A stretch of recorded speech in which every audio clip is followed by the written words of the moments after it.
I'm Dr. Barry, licensed psychologist, and here we talk about true crime and psychology. Thank you so much for joining. Let's hop right into today's topic. Let's go. Thank you so much for joining. I wanted to talk about a case out of Virginia. I mentioned in another video that a case of a former NICU nurse that it changed laws in Virginia because really this case is really, really sad. So, content warning for harm to children. Everybody does survive, but as a parent, you never want to believe that somebody that is supposed to be caring safely for your child is actually somebody that might have been causing them harm. And not just to your child, but 9 other children. And I think a lot of people saw it as a failure of the hospital system for not catching and reporting things sooner because these unexplained injuries all happened while this one particular nurse was on duty. And it's just really, really sad. So, we are talking about the case of Erin Strotman, a former Henrico Doctors Hospital nurse. And Henrico is in Virginia. The capital of Virginia is Richmond, and Henrico is a suburb north of Richmond. And she is accused of harming or neglecting several premature babies. And she ended up getting a plea deal. And I will tell you now, her plea deal is only for 3 years. And at sentencing, her lawyers really wanted for her to have to do no time at all. But the judge did sentence her to 3 years. But my heart just goes out to the children. So there were several babies within this hospital, the NICU, where were found to have unexplained fractures. Multiple investigations were launched into how these babies could have been harmed. From those investigations, Strotman was hit with 20 total charges relating to her alleged cruelty toward 9 premature babies who were under her care between 2022 and 2024.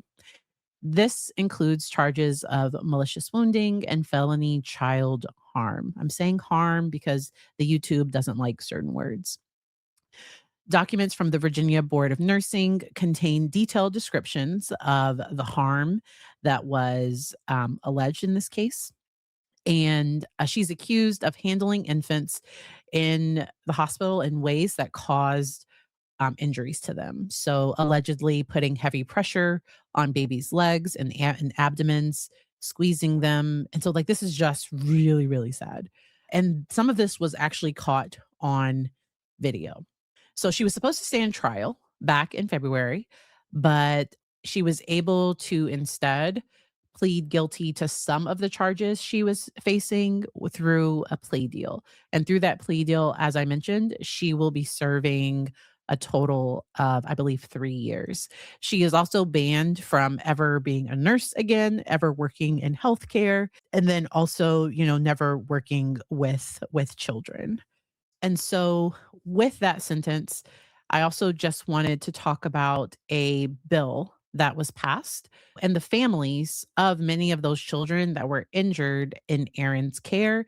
They came to the signing of this bill because they really felt it was not only a failure of this one individual, but there was also a hospital system that could have reported the harm externally earlier. And I think they did internal investigations and found that there was nothing going on, or like, I don't know, like they did internal investigations, but this should have been reported to Child Protective Services. They now have a law that was signed on May 13th of 2026 for delaying to report suspected child harm, specifically hospitals. And so if a hospital fails to report suspected child harm that has occurred at that hospital or institution, any facility that cares and treats children, that they're found guilty of a class 1 misdemeanor, and that can be subject to jail time. I think it was up to a year for the first offense, and then up to 5 years because a second or subsequent offense would be treated as a class 6 felony. And so this bill was brought by a particular delegate that introduced the bill. and they were able to get it passed through all the legislative process. And our governor did sign that bill. And so what they talked about is that the hospital failed to report the suspected harm of 9 infants in its NICU between 2022 and 2024. But so the Virginia Department of Health investigated the hospital, and it's my understanding that that investigation was that the hospital failed to protect its most vulnerable patients, and Erin was mishandling. She wasn't treating people, the infants, appropriately, of course, because she's result her care there it's resulting in injuries. And so she'll be sentenced to no more than 3 years. She might end up doing less, and then some of her sentence might be probation and things like that.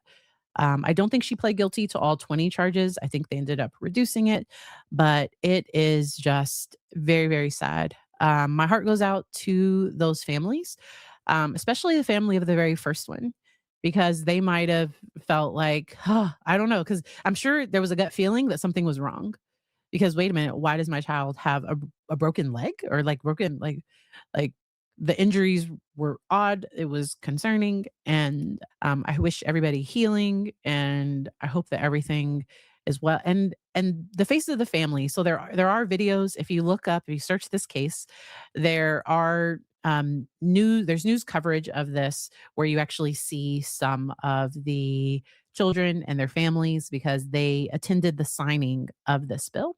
And once again, my heart just goes out to all of them, especially as a psychologist, because we know that that type of physical harm, even when it happens at a very young age, like sometimes that can have impact on, as a parent, how do I trust other caregivers?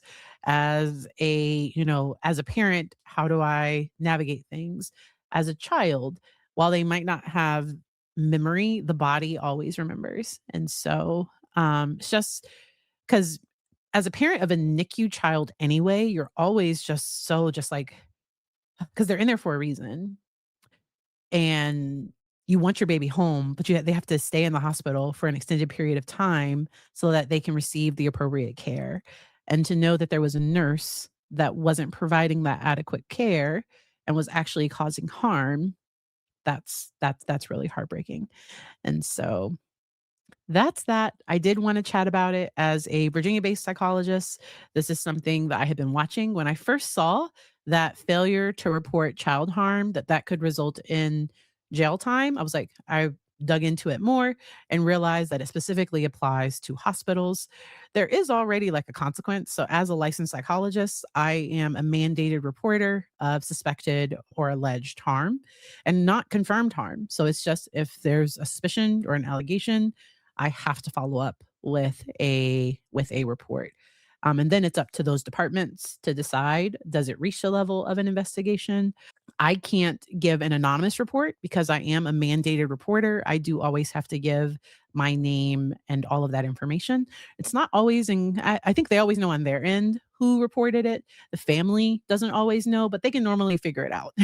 And I've worked with some situations where, because let's say harm occurred somewhere else and not with the person that's bringing the child to sessions. So I'm often able to give that person the heads up.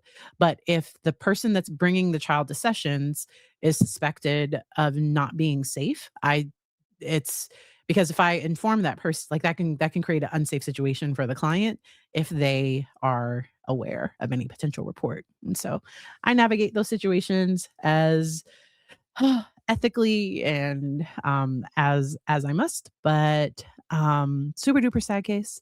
I'm glad that the kiddos, because in those videos, the kids, they all look happy. The families are all smiling, because that was the one of the signing of the bill.